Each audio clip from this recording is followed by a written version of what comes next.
Ladies and gentlemen, welcome back to part 2 of my personal project journey where I will be making my own epoxy resin table. This time it will be a proper table as opposed to the 30 by 30 centimeters small tabletop that I made with my instructor.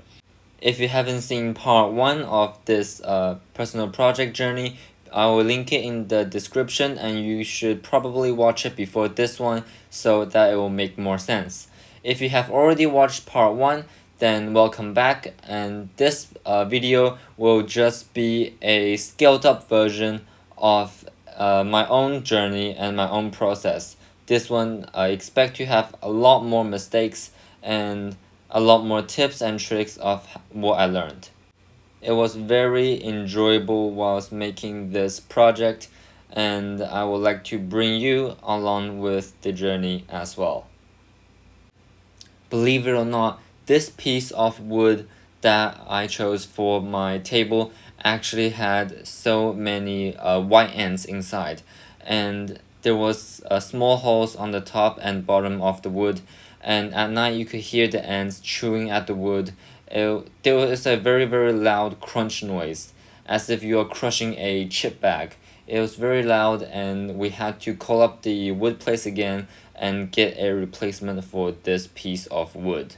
So this was one of the first troubles that I encountered during this project.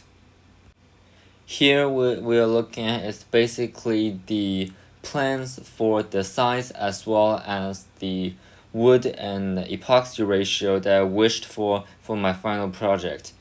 Spoiler alert, it was nothing like this, but the dimensions was roughly the same.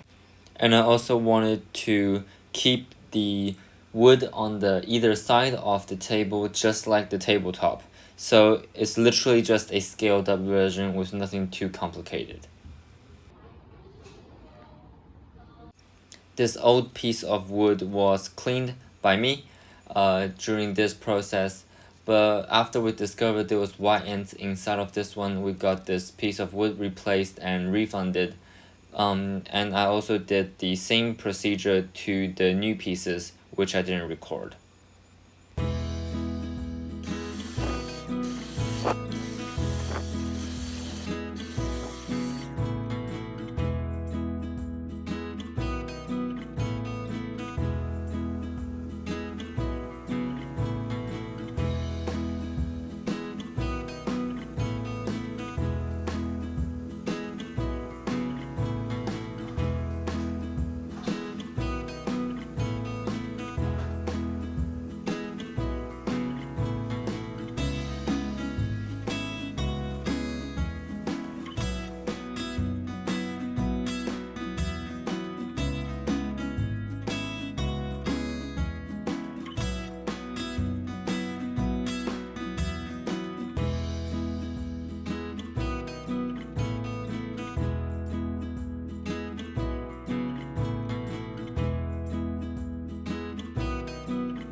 After purchasing about 25 kilograms of worth of epoxy, I began to pour it. I have A cup and also B cup.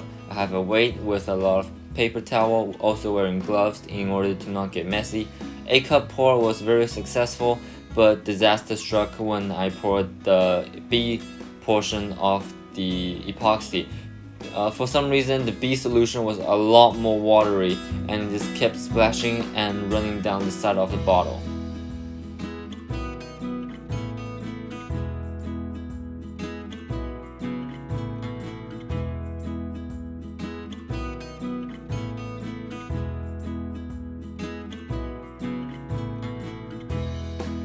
On the second attempt, I decided that I would hold the cup much more closer to the heavy jug, and I will weigh the exact amount after each pour.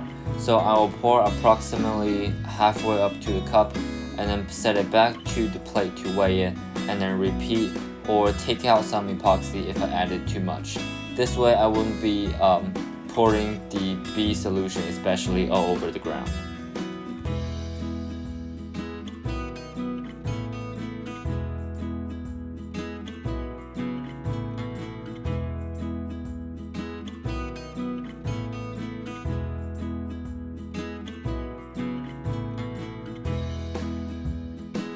Since these two wood pieces look like a giraffe as well as a tree stump, I'll be referring to them as the log and the giraffe. So I used this small amount of epoxy that I made to coat up both the giraffe and the log.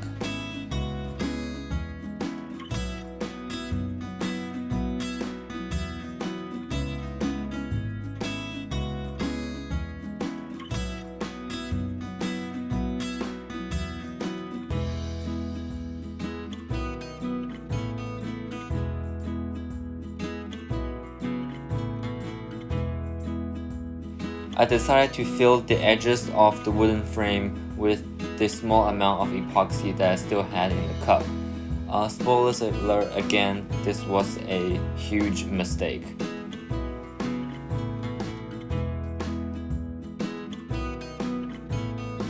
So what ended up happening after that night when the epoxy dried was that it all flowed towards the center of the frame. And all the epoxy had a lot of bubbles in it because the brush has been dipped back into it, the little cup of epoxy, multiple times, introducing new bubbles every time it was dipped back. Right after that, I quickly mixed up some more epoxy with a little bit more experience this time and covered the other side of the giraffe and the log.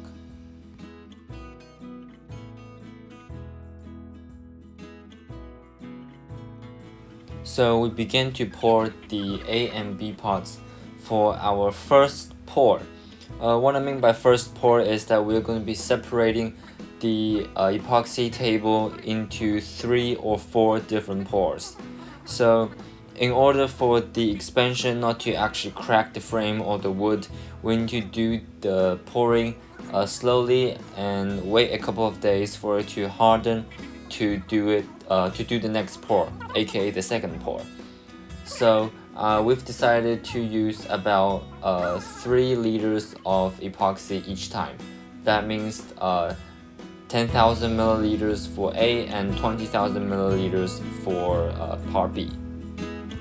And fortunately, I found a very cool trick to remove bubbles out of your epoxy material, even if you don't have a vacuum pump. We can take a small torch and then light it on the surface of your epoxy, and all the bubbles will pop automatically.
In order for this video not to be over an hour long, the second pour was very similar to the first one. I think there was about 4 total pours to make this table to the thickness that it is.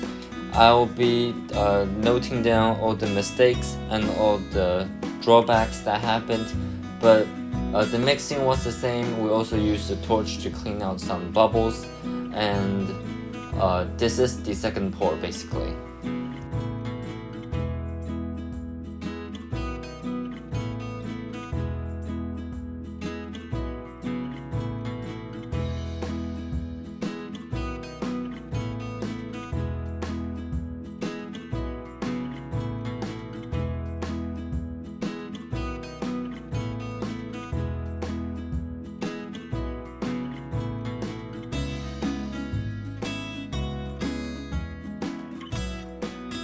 We used a massive piece of cardboard to cover up the top of the epoxy table to avoid any dust or any bugs that might fall in.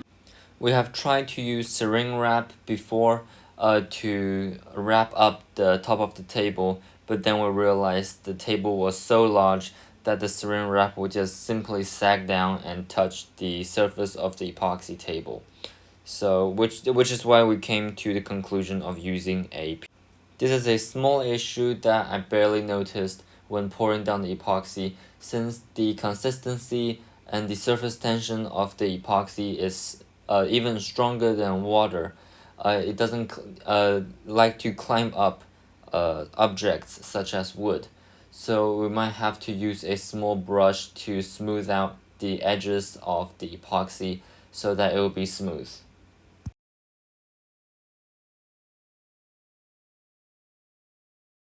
For the third pour, which is the supposedly last pour, uh, foreshadowing, it's not. But everything looks really cool until this point. The wood is almost completely submerged. It looks like glass if you didn't tell me. And if I forgot to mention before, we did add a couple drops of green dye into the epoxy before each pour, since the epoxy would turn yellow when contact with UV light. So in order to combat that a little bit, we didn't want to use completely clear epoxy. So adding a little green tint into the table will likely hide the yellowing effect in a couple of years.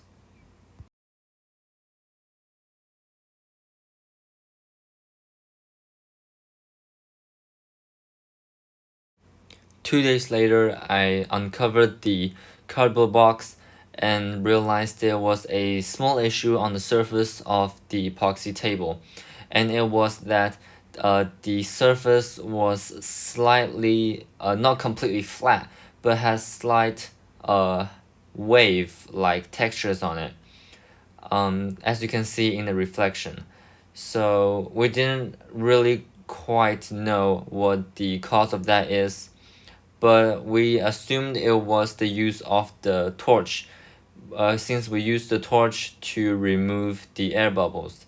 And if we use the torch in some areas, it will cause the epoxy to solidify faster than other places, causing this slight wave surface texture.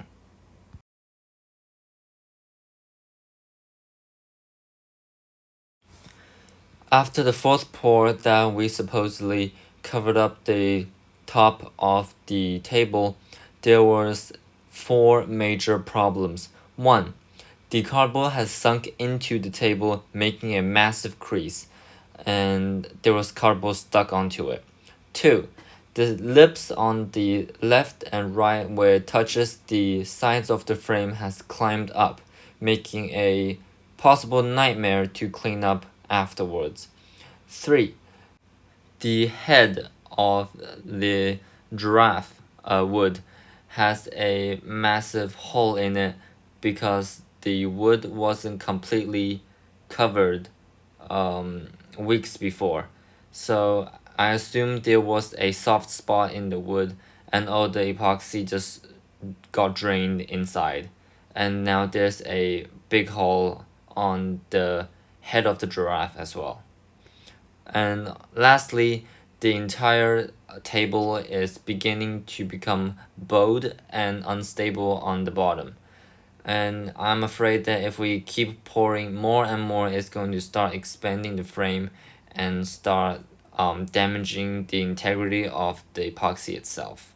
So whatever we do, we have to be extremely careful about this repair process. At this point, I felt really devastated that we were so close to the end to prying open the frame, and now the surface of the table has just been ruined like that. But we had to keep going and think about solutions. So I made another small cup of epoxy and used a lot of black paint onto the eye area, the head area of the giraffe piece of wood, and that hopefully covered up and made it less made it less obvious that there used to be a hole there. We also used a blade to clean out all the cardboard from the place where the cardboard touched the epoxy, making a big mark on the surface. And we decided to pour one last time to make sure that all the problems are fixed before we take it out of the frame. Not trying to bore you guys with the details, but we spent the next hour taking out the screws and trying to pry off each part of the frame from the table itself, whilst being extremely careful to hold it in place and not cause any injuries, since the table now weighs over 25 kilograms. Since the screws the workshop used was apparently very old and very cheap, when I was screwing the plate open from the bottom, many of the screws actually broke, and the rest of the screw actually was left inside of the wooden frame.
Not 一手掰可以。哦，3、2、1。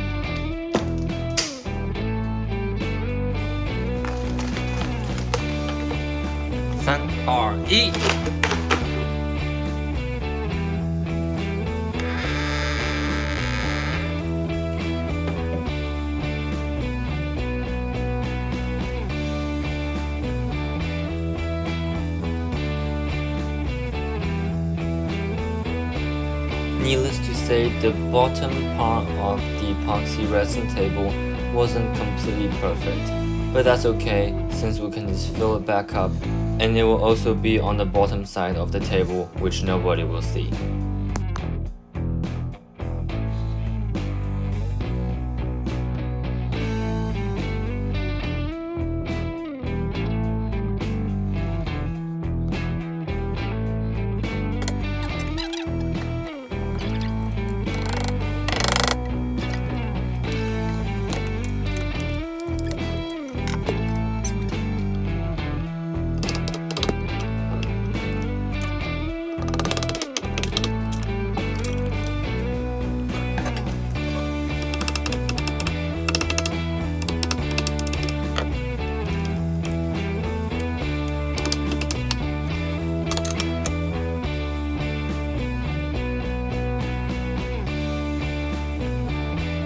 In the end, the surface of the table was completely fixed, and all those imperfections and major damages are all completely covered up.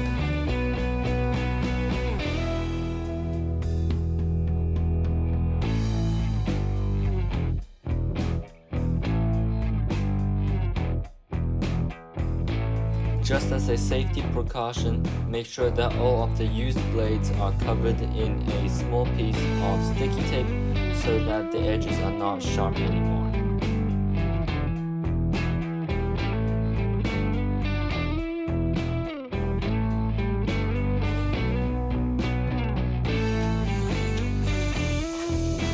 And for the final stage of our table making journey, is this machine.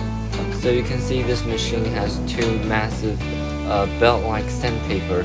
I believe it's 100 grit, and it's on the conveyor belt, which you have to sand your wood or epoxy pieces in, and it will come out the other side about 1 or half a millimeter thinner. So if you repeat the process about 20 times, you can effectively take out about 2 centimeters or about 1.5 centimeters worth of pipe material.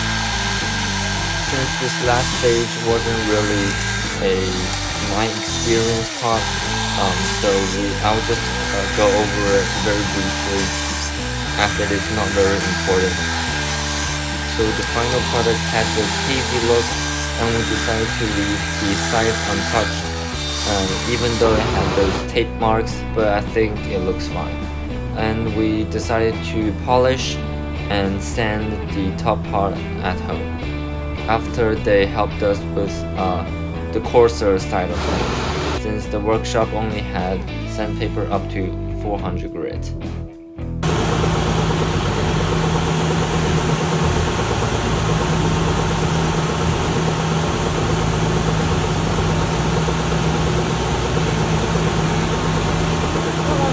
Then in the end, as an online listing, I found some cheap metal-based tubes used for piping, and I bought some of that to make my legs. Thank you guys so much for watching and going on this small journey with me. Hopefully this video wasn't too long. I try to keep everything as basic as possible and try to not skip over anything too important, and diving over the details of where I failed and where I will do better next time. So here's the cost and the list of setbacks that I encountered during my journey. If you liked my video, please like and subscribe, and I'll see you in the next video.